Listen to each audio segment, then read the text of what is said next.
So this is test 50, the first passage, story time. One of the most prominent characteristics of the literature by United States citizens of Mexican descent is that it is frequently written in a combination of English and Spanish. Sure. English and Spanish are both prevalent in both of those countries. Probably Spanish is more prevalent in Mexico. Probably English is more prevalent here. But if you are a U.S. citizen of Mexican descent, whether or not you came from Mexico, you might have ties to Mexico and just Spanish-speaking communities. So why wouldn't you write in both of these languages? That doesn't seem surprising in the slightest. So what about it? Well, by not limiting itself to one language, such writing resonates with its author's bicultural experiences. That seems like a compliment. I think that writing that resonates, we would all pretty much think that that's a good thing. So this writing resonates with the author's bicultural experiences. Sure. Their work is largely Mexican in its sensibility, its traditions, and its myths. Oh, really? Okay.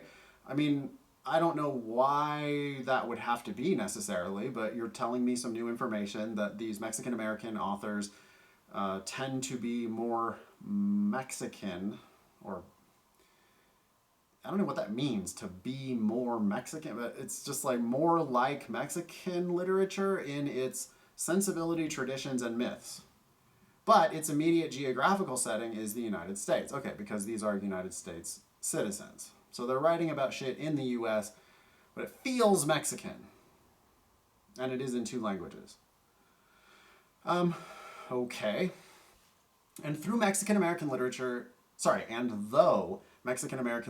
is solidly grounded in Mexican culture, it distinguishes itself from Mexican literature in its content and concerns. Well, okay, sure, because the United States is a different place.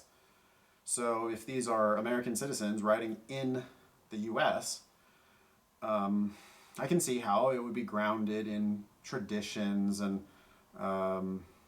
myths, whatever, back in Mexico. But if they're writing it in, Denver, well, it's going to be about Denver shit. And there's different stuff going on in Denver than there is in Mexico, presumably. All right.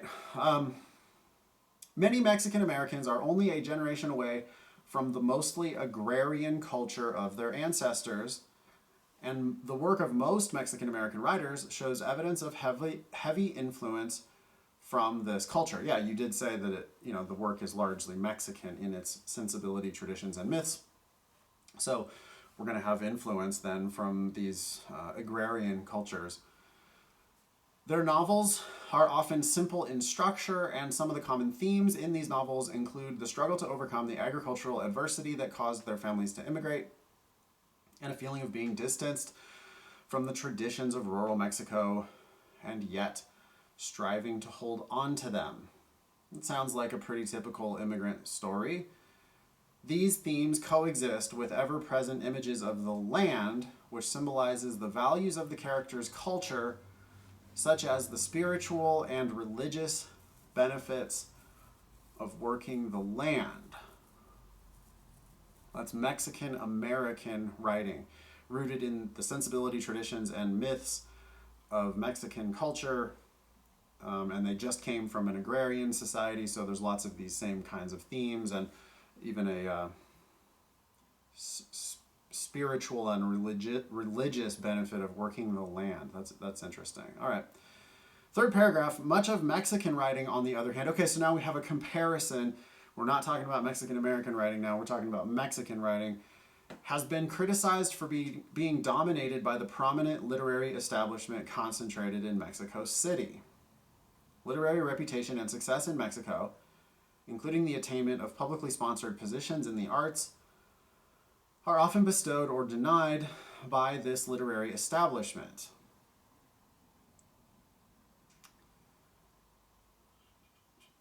Okay, so the literary establishment is super powerful. They can make or break people, including giving them jobs or not giving them jobs. Moreover, the work of Mexican writers is often longer in form and marked by greater cosmopolitanism and interest in theoretical ideas and arguments than is Mexican American writing. Um, hey, Mexico City is a big place, y'all. Been around for a long time, and there's like high society there. And if we're comparing, earlier I said Denver, but if I go back to where I'm from and call it, instead of Denver, call it Modesto, yeah, Mexican literature that's rooted in Mexico City is going to be a hell of a lot more cosmopolitan than writing that is rooted in Modesto. Those are two vastly different places.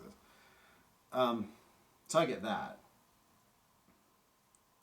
I don't think there is a Modesto literary establishment, not that I'm aware of. George Lucas? I don't know. That's not literature, right? Anyway, not surprisingly, the Mexican literary community views Mexican American literature as a variety of regional writing. Yes, I'm sure that Mexico City looks down on Modesto in many ways. But the apparent simplicity of what this community sees as parochial concerns belies the thematic richness of Mexican American writing. So there's actually a defense of the 209. All right? What that is there is, hey, Mexico City can look down their noses all they want at this Mexican American literature that's coming out of Modesto, and they can call it provincial if they want to call it provincial, but there is a thematic richness that essentially the Mexico City fancy folks are missing, according to the author. That last sentence there of the third paragraph is a pretty strong author's opinion, right?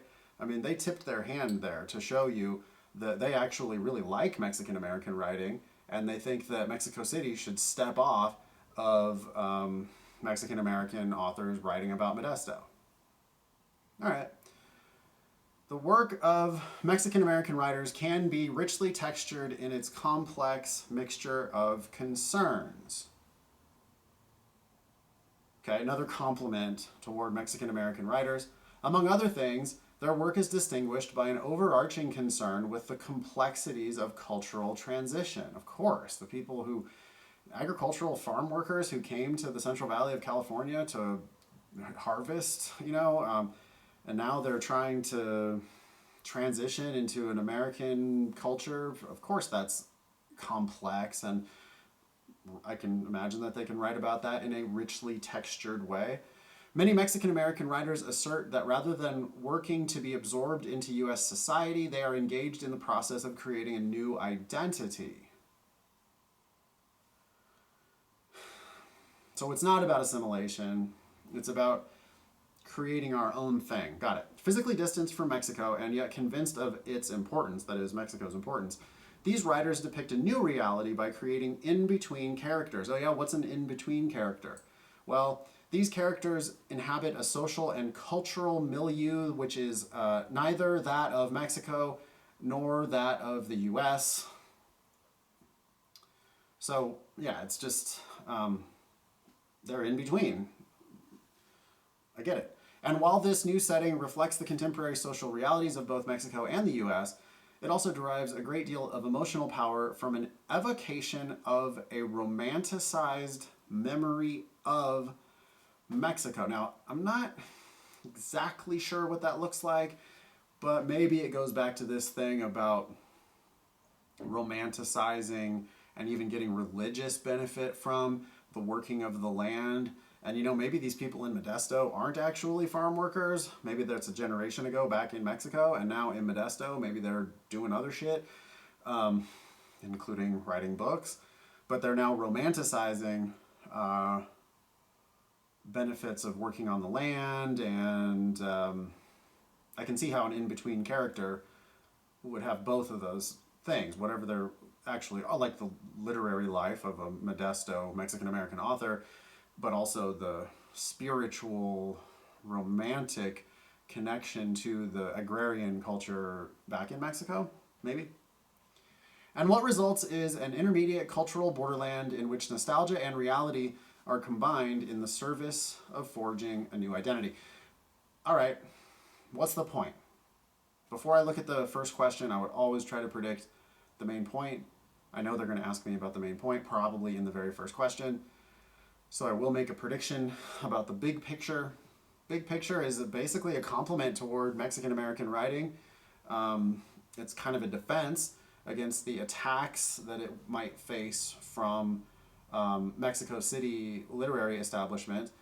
But the author really is interested in this in-between of a Mexican American literature written in both languages.